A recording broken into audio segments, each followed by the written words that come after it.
মা, আমি আর ছোট বাচ্চা নেই যে তুমি আমাকে শাসন করবা। আমি বড় হয়েছি, আমাকে আমার মতো চলতে দাও।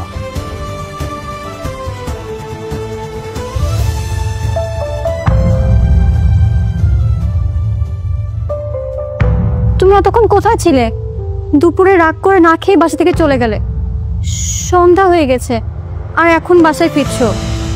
তোমার কাছে তো টাকা পয়সাও কিছু নেই, সারাদিন খেয়েছো কিছু?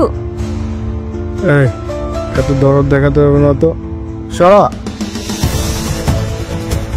অয়ন, তুমি আজকেও নেশা করে এসেছো?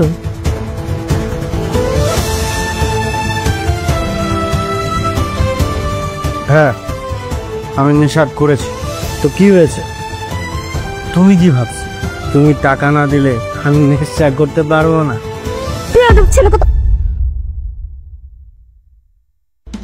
মা, আমি আর ছোট বাচ্চা নেই যে তুমি আমাকে শাসন করবা। আমি বড় হয়েছি, আমাকে আমার মতো চলতে দাও।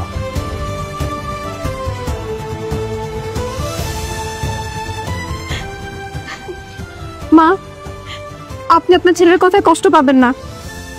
ও নেশার ঘুরে আছে, ভুল সঠিক বিবেচনা করার মতো অবস্থানেও নেই। আপনাকে মাফ করে দিন, আপনি কষ্ট নিয়েন না মনে। আজ আমার হাত ধরেছে, নেশার ঘুরে হয়তো কোনো একদিন সে আমার গায়ে হাত তুলবে। না মা, এমন দিন কখনো না আসুক। আপনি আমাদের জন্য দোয়া করুন, আমি যেন ওকে নেশার জগৎ থেকে ফিরিয়ে আনতে পারি। আল্লাহর উপর ভরসা রাখেন মা।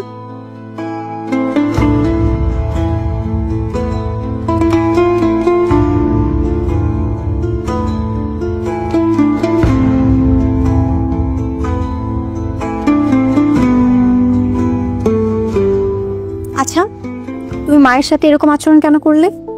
তো কি করবো? মায়ের সাথে থাপ্পড় খাবো?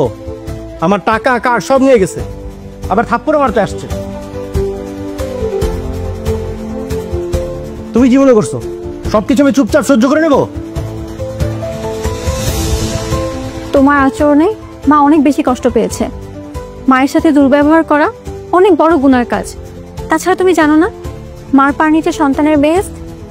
চলো মায়ের কাছে ক্ষমা চাইতে, চলো। শোনো, আমি কারোর কাছে ক্ষমা চাইতে পারবো না। আর শোনো, আমাকে বিরক্ত করো না তো, যাও। দাঁড়ায় আছো কেন? যাও।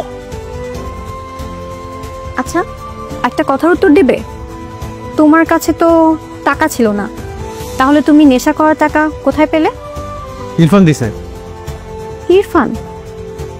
আচ্ছা, ইরফানটাকে তোমার বন্ধু? হ্যাঁ।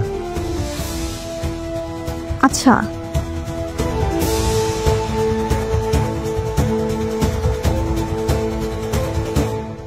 শোনো, আমার বাহিরে একটু কাজ আছে, আমি কি একটু যেতে পারি?